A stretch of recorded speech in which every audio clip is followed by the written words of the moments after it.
Hello guys, आज मैं आप सबको बताऊंगा कि मेरा SIDTM का इंटरव्यू कैसा गया और इंटरव्यू प्रोसेस कैसा हुआ। तो चलिए थोड़ा डिटेल में जानते हैं। तो मेरा जो मैंने 12:30 बजे को ज्वाइन किया। तो पहले ग्रुप डिस्कशन होता है, उसके बाद इंटरव्यू होता है। तो स्टार्टिंग में सारे इंस्ट्रक्शन दिए गए कि कैसे कैसे प्रोसेस होगा, कितना टाइम लगेगा, और उन्होंने सारे प्रोसेस समझाए और सारी गाइडलाइंस को बताया। उसके बाद SIDTM का जो कैंपस है वो सब दिखाया, ऑनलाइन वीडियो, वो सारी फॉर्मेलिटीज़ पूरी की गई। उसके बाद 1 बजे के बाद एक 120 को जो है, हमें एक ब्रेकआउट रूम में लेके जाएगा जहाँ पे 10 लोग का बैच था। तो मेरे साथ 10 लोग और थे उस ब्रेकआउट रूम में। तो वहाँ पे ग्रुप डिस्कशन हुआ। तो वहाँ पे 2 टॉपिक दिए गए। एक तो hard work versus smart work, which leads to greater success in life, ये था। और सेकंड था कि what do you learn from the case of Byju's, जो भी उनका बैंकरप्ट हुआ। तो वो सब लोगों ने भाई, क्योंकि यहाँ पे चूज़ करना होता है कोई भी टॉपिक, तो जो मेजॉरिटी जनता चूज़ करेगी तो उस टॉपिक पर डिस्कशन स्टार्ट होगा। तो मेजॉरिटी जनता ने ऑलमोस्ट 10 के 10 लोगों ने वही चूज़ किया, hard work versus smart work, क्योंकि सेकंड वाले को उतना आइडिया शायद लोगों को था नहीं, तो सब लोगों ने फर्स्ट ही चूज़ किया।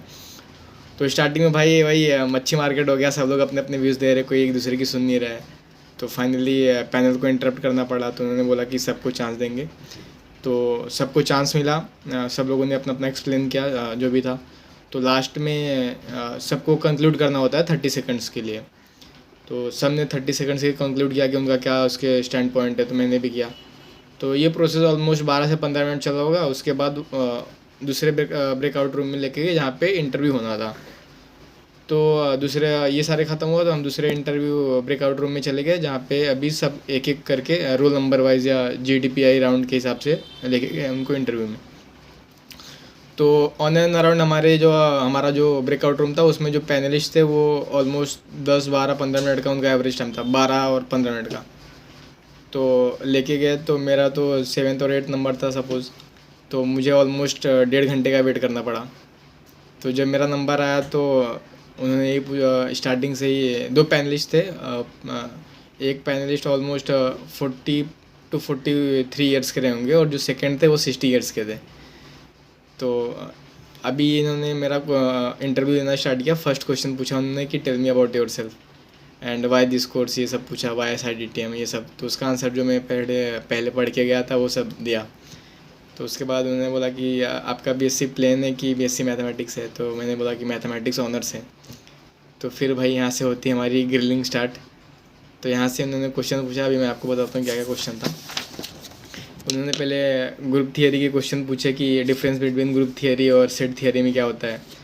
तो मैंने पढ़ा तो था, बट अभी कॉलेज में हम लोग प्रिपेयर कर रहे हैं एग्ज़ाम के लिए, तो उतना ध्यान में नहीं रहता है। तो मैंने सेटिस्फैक्ट्री आंसर मुझे लगता है कि मैंने नहीं दिया, क्योंकि पिछले 4 5 दिन से जो भी इंटरव्यू हो रहे हैं तो वहाँ पे लोग बता रहे हैं कि CM पूछ रहे हैं, कैपिटल पूछ रहे हैं, कनाडा रिलेशंस ये सब पूछ रहे हैं। तो मैं भी उतना प्रिपेयर नहीं था मेरे ग्रेजुएशन के सब्जेक्ट को लेकर। तो बट यहाँ से ग्रिलिंग स्टार्ट होती है। तो मैं कैसे कैसे बताया उनको कि हाँ ऐसा था। फिर उन्होंने पूछा कि डेरिवेटिव ऑफ साइन एक्स क्या होता है। तो मैंने बताया कि कॉस एक्स होता है। तो वो बोले प्रूफ करके दिखाओ। तो यहाँ पे मैं थोड़ा ब्लैंक हो गया, क्योंकि हमने स्टार्टिंग से रटा ही है, उतना प्रूफ वगैरह देखा नहीं है। तो ये ग्रिल किया। उसके बाद एक प्रोबेबिलिटी का सिनेरियो दिया। तो वो सिनेरियो काफ़ी डिफ़िकल्ट मुझे ऐसा लगा, वो भी मैं सॉल्व नहीं कर पाया। मतलब यहाँ से मेरी डाउनफॉल समझो स्टार्ट हो रहा है इंटरव्यू में, कि अब मैं नीचे जा रहा हूँ। तो यहाँ तक तो ठीक था। उसके बाद उन्होंने पूछा कि एक उन्होंने पूछा कि साइन एक्स का एप्लीकेशन क्या है हमारी रियल लाइफ में। तो वहाँ पे मैं कंफ्यूज हो गया कि साइन एक्स का रियल एप्लीकेशन क्या है लाइफ में। उसे उन्होंने साइन एक्स का मीनिंग पूछा कि साइन एक्स का मतलब क्या होता है। फिर कॉस एक्स पूछा। फिर उन्होंने बोला कि sine x upon cos x कितना होता है। तो फिर मैंने टेन एक्स बता दिया। तो एक ही दो क्वेश्चन शायद मैं बता पाया हूँ ठीक से, बाकी सब तो ऊपर ऊपर से हो गया।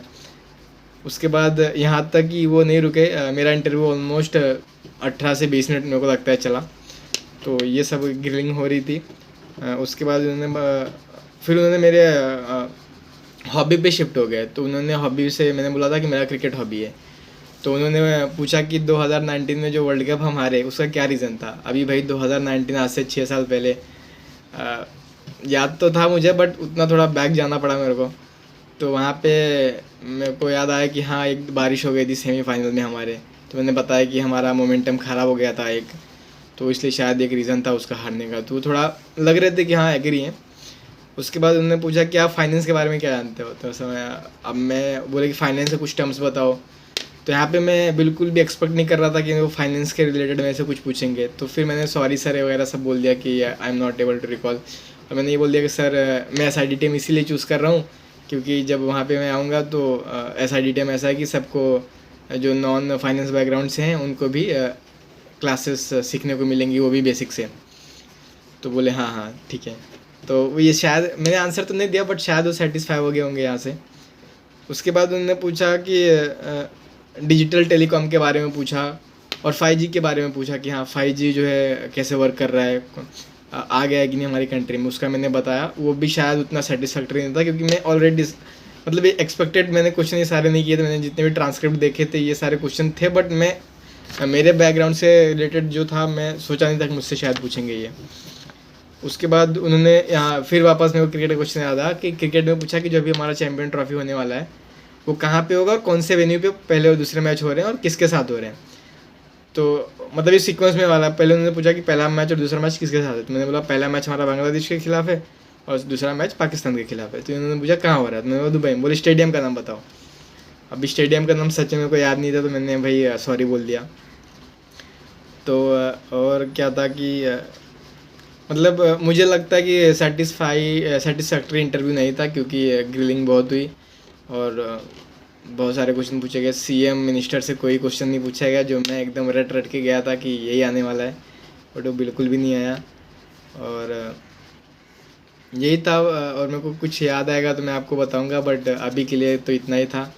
और भी बहुत सारे क्वेश्चन मेरे ग्रेजुएशन के सब्जेक्ट से पूछे गए और प्रूफ करने के लिए बहुत सारी चीज़ें बोली गई जो मैं नहीं कर पाया शायद। और उन्होंने CGP वगैरह पूछा था, वो सब तो मैंने बताया बट ग्रेजुएशन के सब्जेक्ट उन्होंने डीप में जाके पूछा। तो अभी तो हम लोग इतने दिन से ये सब प्रिपेयर कर रहे हैं कैट वगैरह एग्ज़ाम के लिए, तो शायद ग्रेजुएशन पे उतना ध्यान नहीं देते हैं और पढ़ के ऑलमोस्ट भूल जाते हैं लोग लिखने के बाद। तो उन्होंने सेकंड सेमेस्टर से कुछ पूछा था, मैं थर्ड ईयर में हूँ, कुछ भी याद नहीं आ रहा था मेरे को। मैं पूरा एकदम पैनिक मोड में था बट उन्होंने धीरे धीरे जब हाँ और उन्होंने महाकुंभ के बारे में भी पूछा तो वहाँ पे मैंने उनको सब बताया। तो उन्होंने मुझे लगता है कि वो सिर्फ जो मैंने आंसर दिया महाकुंभ के रिलेटेड वहाँ पे वो सेटिस्फाई हुए थे, वहाँ पे वो हंस हंस रहे थे, थोड़ा खुश थे। बाकी मुझे नहीं लगता कि बहुत बढ़िया इंटरव्यू गया होगा।